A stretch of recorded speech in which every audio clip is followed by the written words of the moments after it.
नमस्कार दोस्तों, स्वागत है आप सभी का स्पेशल गुरुजी यूट्यूब चैनल पर। तो दोस्तों, आज की ये वीडियो है post code 15/17 special educator primary के सप्लीमेंट्री रिजल्ट के बारे में। तो दोस्तों, DSSB ने post code 15/17 special educator primary के सप्लीमेंट्री रिजल्ट नोटिस 701 को डिक्लेयर कर दिया है। दोस्तों, आइए पढ़ते हैं कौन कौन से कैंडिडेट्स इसमें सिलेक्ट हुए हैं और किनको पेंडिंग में रखा गया है। दोस्तों, तो आइए पढ़ते हैं नोटिस में क्या लिखा है। दोस्तों, आप the DSSB wide advertisement number 2/17, जो ये पोस्ट कोड था, इसका एडवर्टाइजमेंट नंबर 2/17 था। एडवर्टाइजमेंट किया था 1540 वैकेंसीज, जो कैटेगरी वाइज यहाँ पर लिखी हुई हैं। इसके बाद टीयर 1 का एग्जामिनेशन जो हुआ था पहली बार, वो 22 जुलाई 2018 को हुआ था। दोस्तों, on the basis of online examination tier 1 22 July 2018 को जो एग्जाम हुआ था, and having been found provisionally eligible as per document uploaded in support of education qualification as etcetera in accordance with advertisement number 2/17 and RRs for the post of special educator post code 15/17 in MCD, a total of 445 यानी 445 candidates का नाम provisionally nominate हुआ था इस vacancy में पहली बार।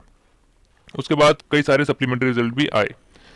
तो आगे जो बोल्ड अक्षरों में लिखा है वो मेन बात है यहाँ पर।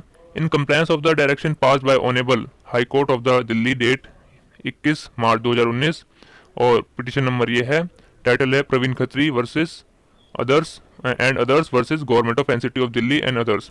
The education department of south Delhi municipal corporation had sent a proposal to the honourable lieutenant governor Delhi through director local bodies to grant relaxation as per power confirmed in clause 5 of RR to the post of special educator primary in municipal corporation Delhi 2012, to consider seated qualification of the candidates who are otherwise qualified and obtained seated qualification after the cutoff date but before their appointment to the post of special educator primary।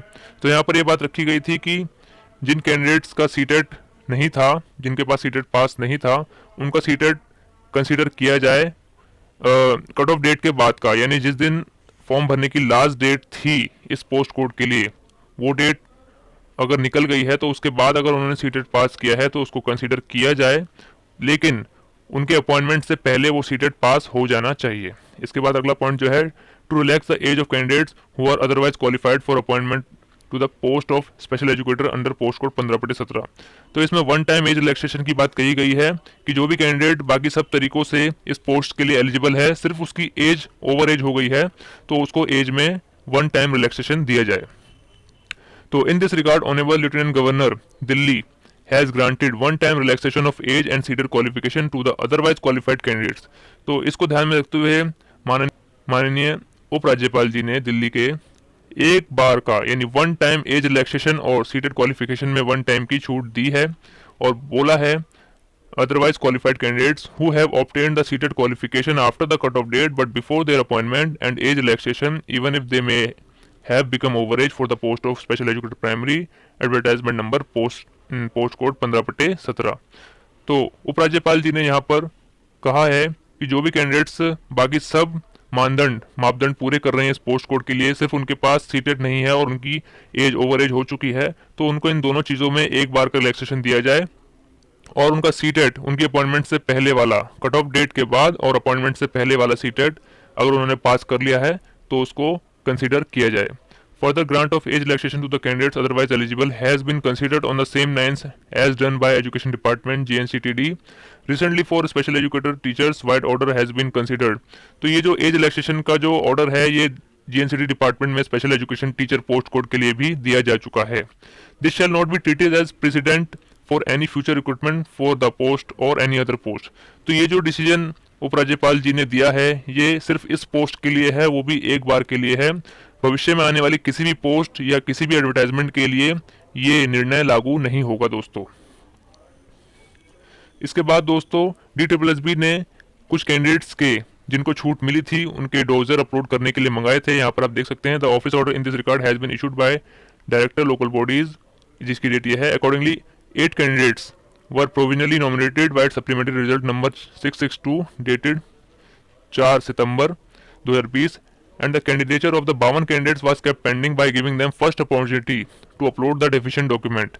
52 candidates ऐसे थे जिनको छूट दी गई थी और उनको पहली बार opportunity मिली थी अपने ई डोजर अपलोड करने की, जो भी उनके ई डोजर में कमी थी, जो भी सीटेट में कमी थी, और उसका नोटिस नंबर ये है 4 सितंबर 2020 का। Further the candidature of the 7 candidates was also kept pending by giving them second and final opportunity to upload the deficient document in the e dozer.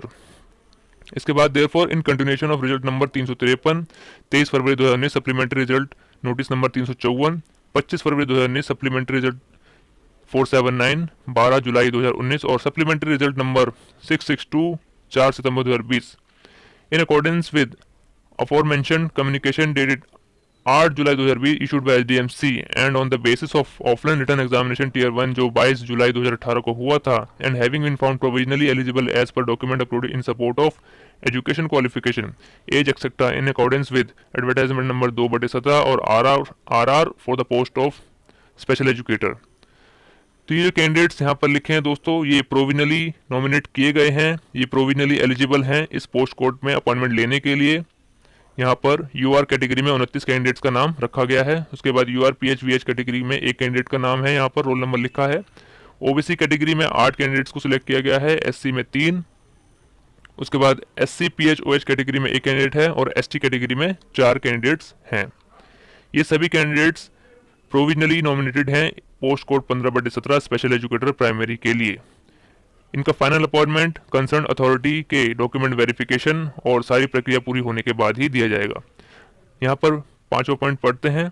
The selection of the above candidates shall further be subjected to genuineness of the document on the basis of which they have claimed to have fulfilled all the eligibility condition as prescribed in RR and terms and condition of advertisement inviting applications and subject to thorough verification of their identity with reference to their photographs, signature, handwriting, etc. तो इन यहाँ पर ये बात लिखी गई है कि ये जितने भी कैंडिडेट्स का रोल नंबर यहाँ लिखा गया है, इन सभी का फाइनल अपॉइंटमेंट कंसर्न अथॉरिटी के द्वारा थॉरो वेरिफिकेशन के बाद ही दिया जाएगा। The candidature of the above candidate are liable to be cancelled, cancel भी किया जा सकता है by the user department in case अगर the candidate is found not to be fulfilling the term and condition of the advertisement inviting application for the set post code. तो ये जितने भी कैंडिडेट्स हैं इनका नाम इस लिस्ट में है, इसका मतलब ये नहीं कि ये क्लेम कर पाएंगे कि हमें अपॉइंटमेंट दीजिए। यूजर डिपार्टमेंट को थोरो वेरीफाई करेगा, अगर कुछ भी कमी पाई जाती है डिपार्टमेंट को इनकी तरफ से जो इनकी एलिजिबिलिटी पर क्वेश्चन मार्क लगाती है, तो इनका कैंडिडेचर कैंसिल करने का अधिकार यूजर डिपार्टमेंट को है। The competent authority of the department concern shall issue the appointment letter to the candidates after being satisfied about their eligibility as down in the recruitment rules and after verification of the correctness of the information furnished in the application form and the document related to education qualification, age and other essential certificates। तो जो भी concern authority है इन सभी candidates को appointment letter तभी देगी जब उनकी सभी एजुकेशन क्वालिफिकेशन और सभी जरूरी डॉक्यूमेंट्स को अच्छे से वेरीफाई कर लेगी। The user department shall also check the eligibility of the reservation benefit. तो जो भी रिजर्व कैटेगरी के कैंडिडेट्स हैं उन सभी के एससी एसटी ओबीसी या जिस भी कैटेगरी से वो बिलोंग करते हैं उनके कंसर्न सर्टिफिकेट उनके कंसर्न डिपार्टमेंट से वेरीफाई किए जाएंगे। Further if applicable the user department shall verify the genuineness of caste certificate furnished by the candidate prior to issuing offer of appointment to the candidate. तो offer of appointment देने से पहले इनके caste certificate भी verify करवा सकती है user department। The competent authority of the user department shall arrange to verify the correctness of information document as furnished in the e-dozer, vice versa the original document। यानी जो competent authority है उनके e-dozer में जितने भी document candidate ने upload किए थे उन सभी को उनके ओरिजिनल डॉक्यूमेंट से वेरीफाई कर सकती है। User department requested to ascertain the scrutiny correctness of the same at their own level before issuing the offer of appointment to the provisionally selected candidates। Further, the appointing authority shall verify and satisfy itself about the authenticity of the document, certificate and essential qualification for the post before finally appointing the candidates। तो यहाँ पर वही बात दोबारा लिखी गई है दोस्तों कि अपॉइंटमेंट देने से पहले यूजर डिपार्टमेंट कैंडिडेट की सारी डॉक्यूमेंट को अच्छे से वेरीफाई करेगा और खुद को सेटिस्फाई करेगा कि जितनी भी इंफॉर्मेशन और क्वालिफिकेशन कैंडिडेट ने शो करी हैं वो सभी जेन्युइन हैं और वो कैंडिडेट पूरी तरह से इस पोस्ट के लिए एलिजिबल है। The user department is also requested to rectify correct in case any minor clerical error deficiency notice in the document in the candidate at their own level. तो यहाँ लिखा गया है कि यूजर डिपार्टमेंट को यहाँ रिक्वेस्ट की गई है कि अगर किसी भी प्रकार का कैंडिडेट के किसी डॉक्यूमेंट में क्लरिकल एरर या कुछ है तो उसको अपने ओन लेवल पर उसको रेक्टिफाई करें। तो यहाँ पर 11 कैंडिडेट्स को एक बार फिर से चांस दिया गया है दोस्तों उनके ई डोजर अपलोड करने का, सेकंड चांस दिया गया है। उनके डॉक्यूमेंट में जो कमी थी यहाँ लिखी है, the candidate of the following 11 candidates whom candidature was kept pending for want of deficient requisite document are being given 5 days second and final opportunity। Second and final यानी ये फाइनल अपॉर्चुनिटी है दोस्तों, इसके बाद कोई और अपॉर्चुनिटी नहीं मिलेगी अगर आप ये इनकी शर्तें पूरी नहीं करते हैं। तो ये 9 कैंडिडेट्स के नाम हैं यहाँ पर जिनके रोल नंबर लिखे हैं और रीजन ऑफ पेंडिंग लिखा है कि क्या चीज़ उनको चाहिए। तो जैसे seated qualified certificate of primary level required in E dozer, तो इन सभी कैंडिडेट्स के जिनके नाम रोल नंबर के आगे लिखा है उनको चाहिए। और चौथे नंबर पे the candidate has now uploaded cited certificate 30 July 2019 qualified with relaxed standard 87 marks under OBC category. As the candidate is OBC outsider, cited qualified certificate required without relaxed standard. Further her candidature also cannot be considered under OBC category for being OBC outside, hence seated qualified certificate of primary level without relax standard. Okay, तो दोस्तों यहाँ पर एक candidate है जो चौथे number का candidate है, यहाँ पर उसने अपना 30 जुलाई 2019 का क्वालिफाइड सीटेड अपलोड किया है, लेकिन वो 87 मार्क्स से पास हुआ है और ओबीसी कैटेगरी से पास हुआ है, लेकिन वो ओबीसी जो है वो आउटसाइड दिल्ली का है, इस वजह से डीएसएसबी इसको कंसिडर नहीं कर रहा है। यहाँ पर लिखा गया है कि आप आउटसाइड ओबीसी हैं तो आप जनरल कैटेगरी से सीटेड पास करके वो वाला सीटेड अपलोड कीजिए। इसके बाद दोस्तों 9वें नंबर पर है the candidate has upload cited marksheet with 70 marks only which is not qualified. 70 marks की मार्कशीट उसने अपलोड की है जो क्वालिफाइड नहीं है, hence cited qualified certificate in primary level, तो उसका क्वालिफाइड सीटेड मांगा गया है। तो अगर ये कैंडिडेट जो भी डेफिशिएंसी है इसको पूरा कर देते हैं तो इनको आगे चांस दिया जाएगा, अदरवाइज इनका कैंडिडेचर कैंसिल कर दिया जाएगा। और ये सेकंड एंड फाइनल अपॉर्चुनिटी है ई डोजर अपलोड करने की। ई डोजर का जो लिंक है वो 18 नवंबर से 22 नवंबर के बीच में ओपन होगा, और अगर कैंडिडेचर इस बीच अपना ई डोजर अपलोड नहीं करते हैं तो उनका कैंडिडेचर कैंसिल कर दिया जाएगा।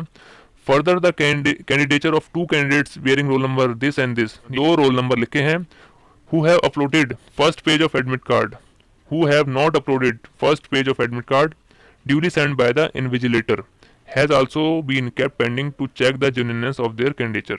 तो इन दोनों कैंडिडेट्स को पेंडिंग में रखा गया है इनकी ऑथेंटिसिटी को जांच करने के लिए। इन्होंने अपने एडमिट कार्ड का first page duly signed upload नहीं किया है। The result process for the above post code stand closed in all aspect, तो जो पोस्ट कोड 15/17 है उसका रिजल्ट प्रोसेस को पूरी तरह से बंद कर दिया गया है, सिवाय इन 11 कैंडिडेट्स के जिनको पेंडिंग में रखा गया है। वेटिंग पैनल जो 15/17 कोड का है वो 24 फरवरी 2020 को एक्सपायर हो चुका है।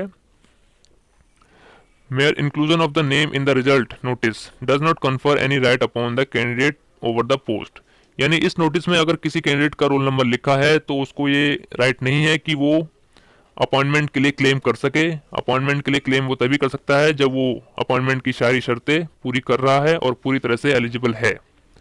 और यहाँ पर जो मेरिट है वो लिखी है, यूआर की 80 गई थी, ओबीसी की 70, एससी की 60, एसटी की 60.72, ओएच की 60 और वीएच की 62। इसके बाद दोस्तों आखिरी लाइन ये है कि while every care has been taken in preparing the result, the DSSB reserve the right to rectify error and omission if any detected at any stage or arising due to court cases।